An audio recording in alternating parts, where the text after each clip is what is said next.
The University of Notre Dame in the U.S. has found itself in a troubling predicament. The administration has appointed Susan Osterman.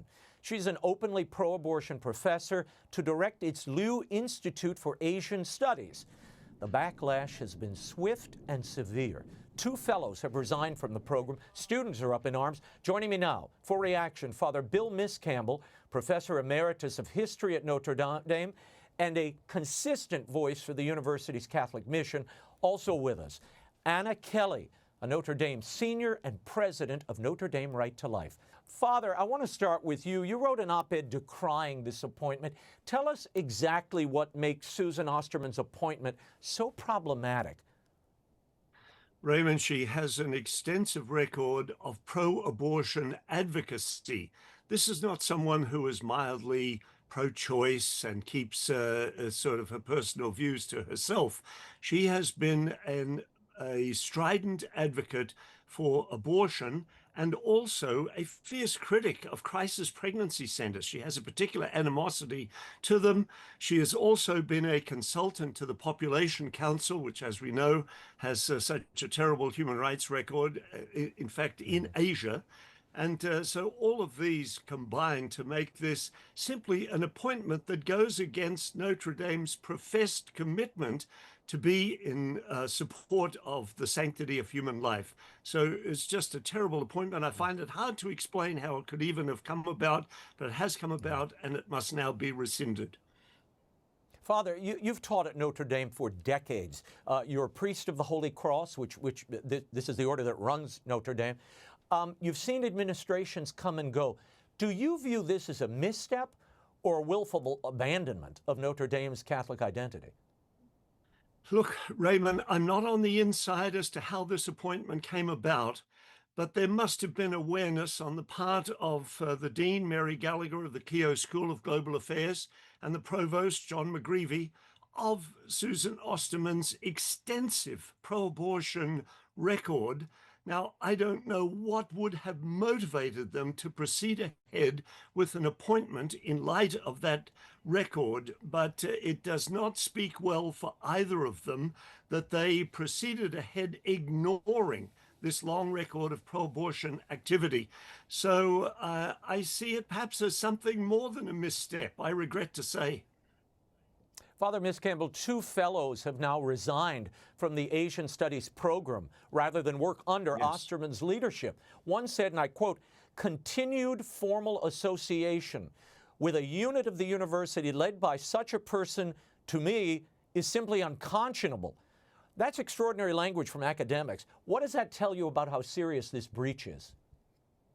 I think those 2 fellows, one a professor in the law school, one a retired professor of theology and a wonderful expert theologian of Buddhism and so forth, both of them realized the significance of the leadership of the Liu Institute for Asian Studies. The fact that they would appoint someone with these views to an Asian Studies Institute tells me that these folks recognize clearly it is simply beyond the pale. And they've made it clear in the statements that they have given with their resignations. So, Raymond, I think we face a situation here where the fellows of the university have to step in and encourage our president, Father Dowd, to direct the provost to rescind this appointment. Failure to do so will put at risk Notre Dame's whole reputation as a serious Catholic university committed to the sanctity of human life. Father, the university defended the appointment in the Observer, the independent Notre Dame paper. They claim that academic freedom and diversity of viewpoint justify hiring somebody whose public stance contradicts Catholic teaching on the sanctity of life. How would you respond to that? Does it? Look, there is no way in which the university's claim is that Professor Osterman would be able to separate off her personal views from her leadership of the Liu Institute. But given the range of population issues that beset contemporary Asia, there is no way that a person holding her perspective can effectively lead the Liu Institute. The Liu Institute should be a vehicle criticizing the human rights abuses that have occurred in Asia And Susan Yeah. Osterman, with her association with the Population Council, simply cannot do that. The university is engaged in a sort of dissimulation, and it's rather sad to see. The communications people should take a close look at themselves. Yeah. Father, I will come back to you in a moment. I want to bring in President of Notre Dame Right to Life, Anna Kelley. You're a senior, Anna, at Notre Dame, an adoptee from China. Now, when you learned that the university had appointed a publicly pro-abortion advocate to lead the Asian Studies Department, what went through your mind? To be honest with you, Raymond, my own testimony wasn't the first thing that came to mind. I was concerned about the identity of Our Lady's University and what this meant for the culture. But as I started researching and as I started discussing more with professors and students, I thought that my voice could hold weight in this conversation because the fact of the matter is, this is a reality. It's not abstract ideology that she's dealing with. Abortion Mm-hmm. affects lives everywhere.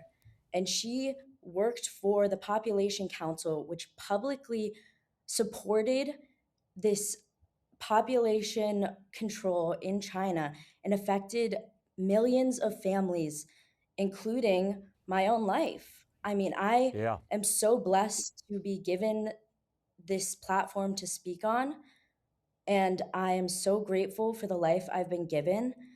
But I could have easily been one of the children that the Population Council sought to end the life of. Yeah. Anna, you issued a very powerful statement this week on the subject. You called this appointment a betrayal. I want to read some of your words. We'll put it on the screen. As a Catholic adoptee from China, I take personal offense at this appointment. I'm so blessed to have escaped the fate that Professor Osterman's work has inflicted on so many innocent Chinese lives. Because I've been given the gift of life, I'm choosing to speak out with my own testimony to bring attention to the real-life consequences that her ideology promotes.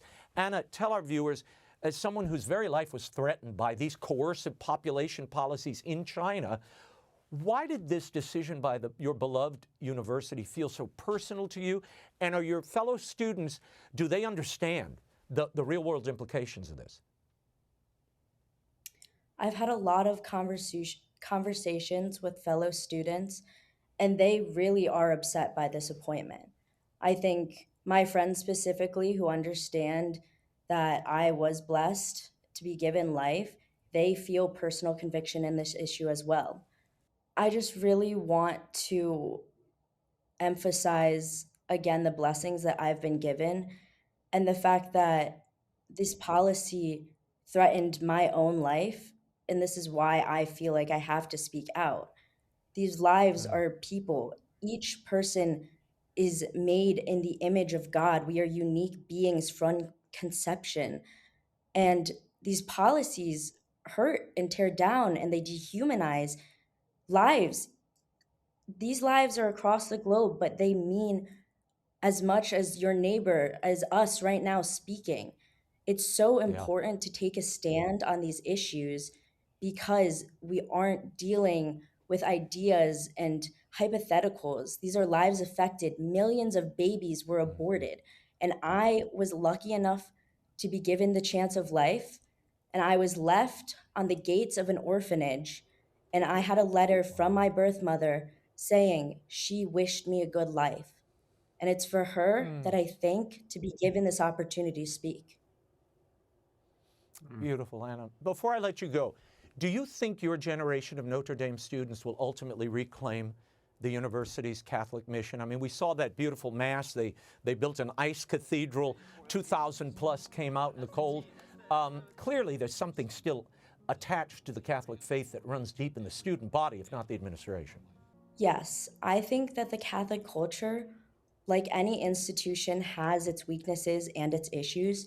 But overall, my personal experience has been phenomenal.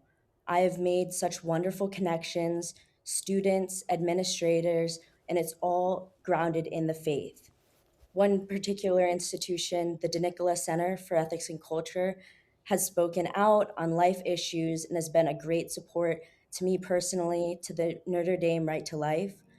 as you mentioned, the ice chapel that was built was a testimony that the culture of life is not dead on campus. It's very much alive. No. Our OCIA programs is one of the largest in the countries, and I'm so blessed to be a part of this university. And I don't think we can just write off the Catholic culture as not existing in Our Lady's University because there are so many witnesses to the faith. Yeah, no, it can't be confined to a logo. You know, that won't do it at Our Lady's University. Father, I'm going to give you the last word. Your reaction to what you heard from Anna just now and other students and faculty whom I know you're in touch with. And are you encouraged by this, and do you think the administration is listening? Well, firstly, let me say it's wonderful students like Anna Kelley who are going to help sustain and develop and enrich the Catholic mission of Notre Dame. The students may be in some ways the strongest element, and we need to get the administration to recognize what the students can see with their own eyes, that this appointment is such a contradiction to all the good that is going on here. And I hope and pray that administrators are watching this program and saw Anna's testimony here tonight, Raymond. I thank you for giving us the chance to speak on this matter. Hopefully, perhaps next week you'll be able to report that something of a positive nature has occurred with regard to this appointment. That's a great cliffhanger, Father, and we will be watching for resolution here. Father Bill Miscamble, Anna Kelley, thank you both for being here. Thank you for your time. And I also want to ask the audience's prayers for one of the members of the Notre Dame family, a pal of mine, the legendary coach Lou Holtz, who entered hospice care recently. Please pray for the coach and his family. Thank you both. Thank you, Raymond. Thank you. Thank you. God bless.